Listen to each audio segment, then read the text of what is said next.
Hello，大家好，欢迎大家收看本期的 UCA 大会采访系列，我是主持人邵楠。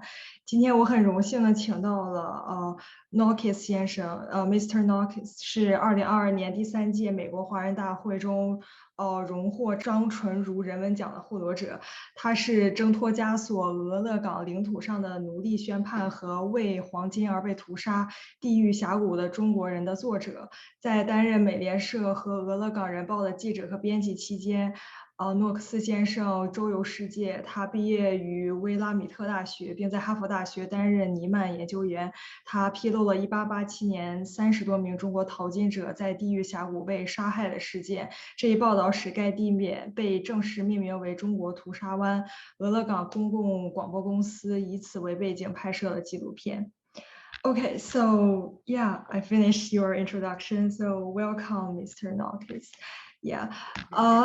So first, would you like to briefly introduce yourself to our audience? Yeah. Yes, I'm Greg Nokes, as you know, and I spent most of my career as a journalist and much of that time in Washington, D.C. as a State Department correspondent, where I had the pleasure to travel to China several times during my career. So most of, I think I had almost 40 years in journalism in various places, much of it with the Associated Press. And then I retired early in this, about year 2000, and decided I wanted to write books. And my first book was to write about the massacre of Chinese in the Pacific Northwest. And I found out about this because a friend had mentioned that there had been this terrible crime that was never reported. And so I ended up writing this book, and I'll just show the cover of it here now, called Massacred for Gold, the Chinese in Hills Canyon. We probably talk a little bit about this, but just very briefly, there's two themes to this book. One is to talk about this unsolved massacre, and the second is really to tell the story of the Chinese in the Pacific Northwest, what they did, why they came, and how they were treated. Okay, yeah, thank you for the introduction. So as you mentioned, the book you talk about is about like the murders of 30 Chinese gold miners in the Hells Canyon. And would you like to talk about like how did everything start? Like how did you find out about this story, and why did you want to dig into this story and expose this massacre? It's kind of interesting to me how I came into the story, because I really was born and raised in Oregon in the Pacific Northwest, but I spent much of my career away as a foreign correspondent on the East Coast and in various other places. So I didn't know a lot about Oregon history. So when I came back to Oregon, somebody mentioned that we should go and take a jet boat ride on a river in Eastern Oregon called the Snake River. And so we went on this ride on the Snake River, which is quite a rugged river, which divides Oregon and Idaho in this period. And during the boat ride, the boat stopped by a cove along the river, and the boat guide said, "This is where 36 Chinese gold miners were massacred by a gang of white horse thieves." Well, I'd never heard of this crime, and I knew a little bit about the history of the region. So that set me off on this mission to find out about it. And this is then resulted in the book. And I'm gratified that I was able to tell this story. And that's how I came to it. Okay, sounds good. Yeah, so like when you first heard this story, like how was your feeling about it? Yeah, about the murder. Yeah. Well, it's one thing to hear about a story, but get the information is very difficult. And so the story this occurred in a county in remote northeastern Oregon called Wallowa County, which even today is not well populated and is sort of isolated from major population centers. And so when I found out about the massacre, I went to two women who had been living in the county a long time. One was an educator and one was an historian. And I knew that these are the types of people who would know about the massacre. Neither of them wanted to talk to me about it. one acknowledged to me that there had been this terrible massacre, but they didn't want the county to be identified with it. They didn't want it to be known as part of the history.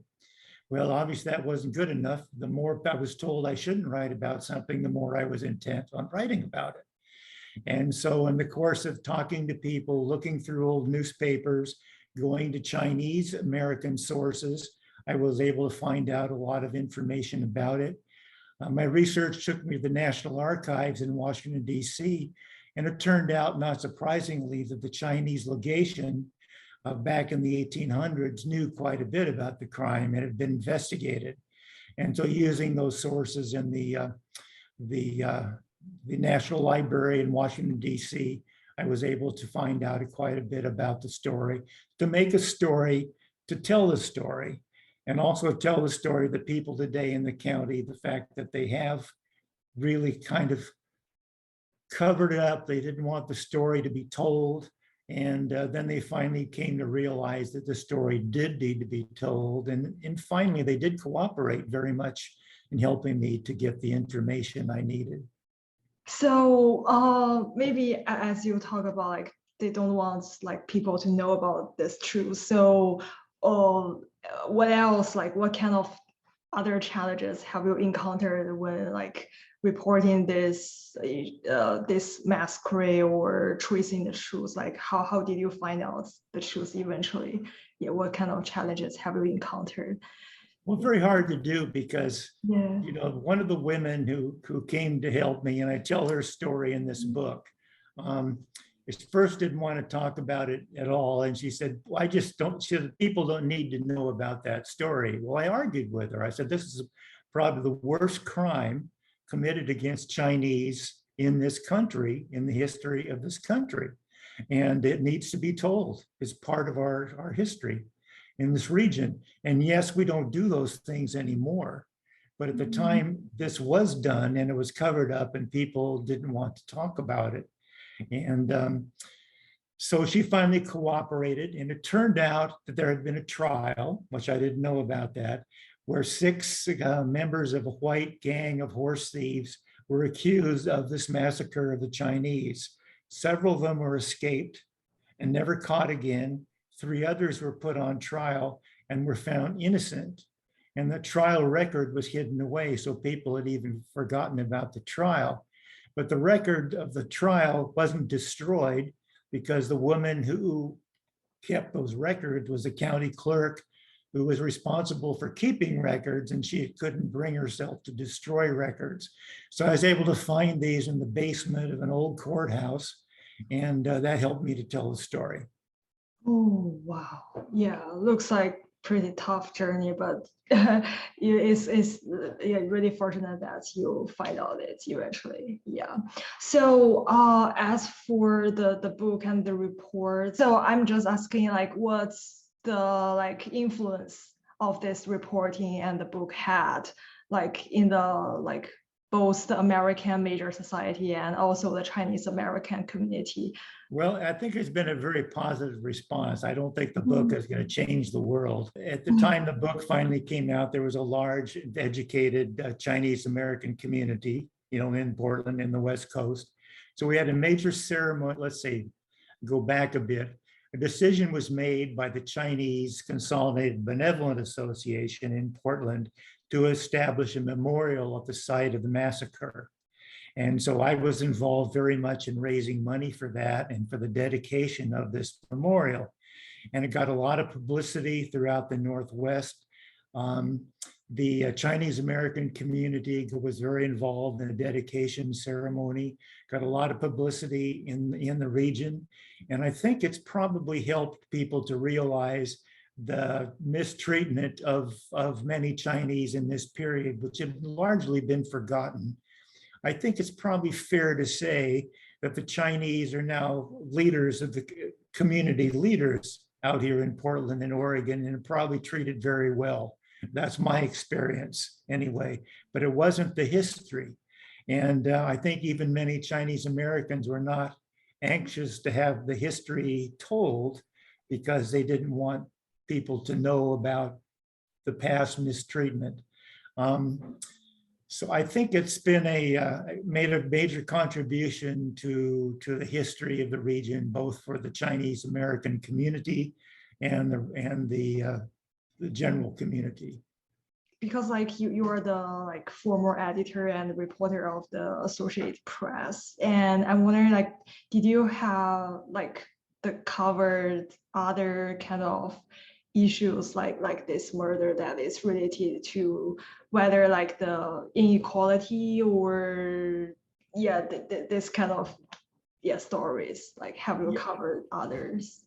Yeah, I've written about the mistreatment of African Americans in the West, in Oregon, and also Native Americans, in this region. And as somebody interested in history, I'm not officially an historian, but as somebody interested in history and interested in the Northwest, I was interested in finding stories that people didn't know about. And I think there was a lot of shame in the white community in the region about its mistreatment of minorities, Chinese, African American, Hawaiians, I should include those, as well as the Native Americans even today. I think the Chinese community has risen to be a very major force in the community, but not so much with other minorities. I can feel that compared to the like African community, like the Chinese Americans are still growing, but not that's really large population, but they're paying attention to this kind of issues. Yeah. So so maybe I want to talk about like more about maybe your story with us, like you say the United Chinese Americans, like how did you know about Hardy? Like how's your experience with us look like? Well, I think my book has sold very well in the region. And so I imagine the book has brought a lot of attention to me. I've done a lot of television programs. There have been several television specials done on this story. And so Hardy just called one day and wanted to talk about it. And one thing led to another. And so now I've received this award that I'm deeply honored to receive, very honored indeed. And I feel that I made at least some small contribution to the knowledge and of mistreatment of people in this area of the country. So Hardy has been a real nice supporter of mine, and I've appreciated his interest in this story. I'm sorry I'm not able to come back to Washington to attend this award, but my ability to travel long distances, I'm afraid, is in the past now. Oh, okay. But yeah, we are also really honored to award you for your contribution to our community too. Yeah. So maybe one last question is that, so maybe because of this story, you have contact lots of Asian Americans or Chinese Americans. Like, how did you feel like this group of people look like because like we are still the minority, and but we are trying to like speak out, like stand out, like first like through like you say this kind of organization or convention, like try to group all the Chinese American together and try to like go into the government. Yeah. So how's your I don't know, like your interaction with us, like what's your feeling look like? Yeah. I can't speak for the Chinese community. I can only speak for my view of how the Chinese community is well received. But I have quite a few friends in the Chinese community here now, some because of the book and some which I already had in this region. One of my tennis partners, for example, is a Chinese American. But from my standpoint, now the Chinese are well assimilated into this community, and I'm speaking of Portland, the Portland area, into the leadership, and both in political and economics of this region, and are well respected, and have made major contributions to the development of the region. Many of the Chinese who were in the early period that I write about in the 1800s, the Chinese that I write about in this book really came in the 1850s and 1860s. And most of that population either returned to China, it was largely a bachelor society in that region, either returned to China, which many of them did, many successfully, and then others just eventually passed away in the community of old age in this region. So the Chinese today are later arrivals. I think I'm correct in saying this. Many of who came well-educated, making and got very involved in the community in this region and built very strong communities. That's all my questions, actually. Yeah, maybe we can just wrap up here. So maybe, yeah, anything else that you would like to add, like, because this interview, like, will be shown to the Chinese community, like, anything you want to add, you can just, yes. I would say, as a way of closing, that as a Caucasian American, I was very ashamed to read about this massacre, of course, the savagery of it, and the fact that it was done at all, and probably even more ashamed that it was covered up in that region, that it wasn't acknowledged, that people, the Chinese knew about it. The Chinese sent an investigator up here from San Francisco to investigate it, but the newspapers at the time pretty much ignored it, and there's very little written about the time. And so that made me, I guess, right world, as sad as an American to know that during that period that it wasn't acknowledged and investigated. And so I do take comfort in the fact that it has been, that people are now interested in it. They want to know the history. It's a terrible history, that part of it, but people want to know about it and accept it and know that we are doing better now. Yeah, indeed. Yeah, we're actually growing better now. Yeah. Thank you, Mr. Nokes. Yeah, that's ends of our today's interview. Well, thank you so much. It's a pleasure to be here and to talk to you and answer your questions.